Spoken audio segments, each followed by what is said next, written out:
ang barya na makapagbabago sa iyong buhay. So, kung anong barya yon ay nasa 5 piso mo makikita. So, panoorin mo ang video hanggang sa dulo para malaman mo kung ano ang bariyang ito. At dito ay pag-uusapan natin kung anong taon ang bariyang sinasabi niyang makapagbabago sa iyong buhay. Okay?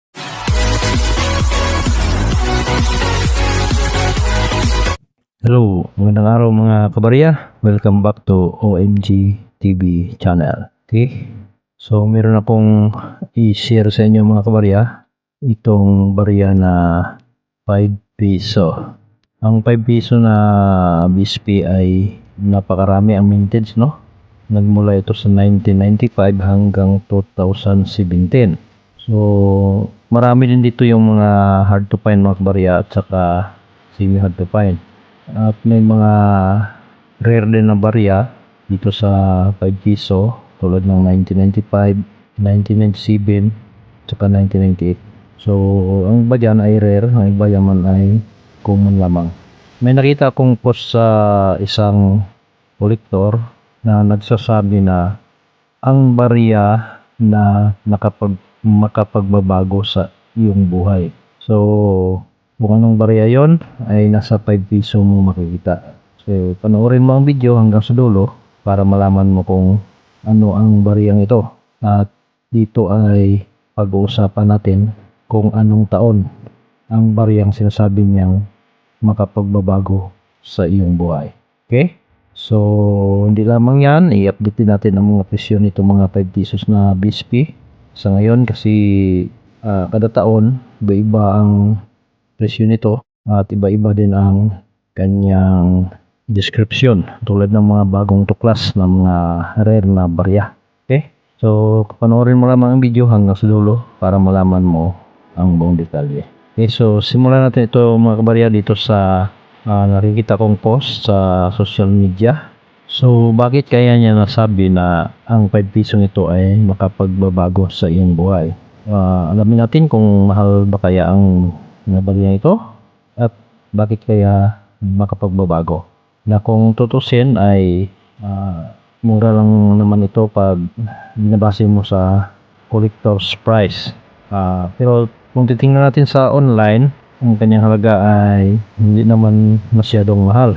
So, meron ditong isang Philippine 5 piso 1997 Republika ng Pilipinas coin. So, nagkalaga siya ng $5. So, ayan mga barya, no? Ito ay presyo ng AB. At ang $5 ay medyo malaki na rin. Halimbawa, ang dollars ngayon is 55. So, 5 times 55 is nasa 275 na rin yung kanyang presyo. So, yan yung presyohan dito sa selling online na nakikita natin mga kabarya, no? Ang isang 5 pesos na 1997 ay nagkahalaga naman siya ng 275 or 2,750 ang 10 piraso. Okay? So, marami pa dito mga presyo na ating bigay sa inyo. Yung mga presyo na ibibigay ko sa inyo at para malaman natin kung alin dito sa mga 5 pesos na ito ang pinakamahal ang halaga. Okay? At hindi lamang ito BSP na 5 pesos mga kabarya, kundi pati na rin yung 5 pesos na EBL sa kapanahonan ni Ferdinand Marcos Sr. Okay? So ito ay EBL na 5 pesos, Philippine 5 peso 1975 Marcos coin, extremely fine to almost uncirculated condition. Nagkahalaga siya ng $30 bawat isa. So mahal na mga kabarya ang kanyang presyo. Sa $30 ay napakalaki na yan pag i-times 50 mo. Okay? At meron naman ditong Philippine 5 piso 2014 bagong bayani. So ito yung commemorative coin. So nagkahalaga rin siya ng $30 mga kabarya ang isang bagong bayani na 5 piso. At isa na namang 5 pesos na ng taon ay 1998. Dito ay Philippine 5 piso coin. PM 272, 1995 to 2017. So ito no, 1998 yung kanyang presyo, nagkahalaga siya ng $14.45. At isang 5 pesos na 2001, World Coins Philippine 5 peso 2001, PM 272. $15 ang kanyang price. Another 1998 na Philippine 5 piso coin. So, meron siyang 14.45 na halaga din mga kabarya. $14.45. So, mahal na ang mga 5 pisong ito. Pag ibabase mo dito sa selling online ito. Okay. Another Philippine 5 piso 2014. Liti Gold Landing commemorative coin.